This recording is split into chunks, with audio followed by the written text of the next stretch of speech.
আমাদের সংগঠনের মানবতা সামাজিক ফাউন্ডেশনের পক্ষ থেকে মোস্তফা জলিলের স্ত্রী অসুস্থ স্ত্রীকে দেখার জন্য আমাদের মাঝে উপস্থিত হয়েছেন doctor Yunus, medicine and diabetes.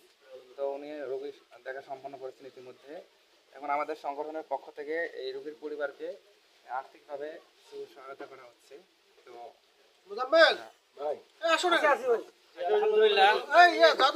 আলহামদুলিল্লাহ, মানবতার ডাক সামাজিক ফাউন্ডেশনের পক্ষ থেকে আমরা এই অসুস্থ ব্যক্তিকে আমরা আর্থিকভাবে কিছু নগদ অর্থ প্রদান করব এবং মানবতার ডাক সামাজিক ফাউন্ডেশনে যারা সহযোগিতা করেছেন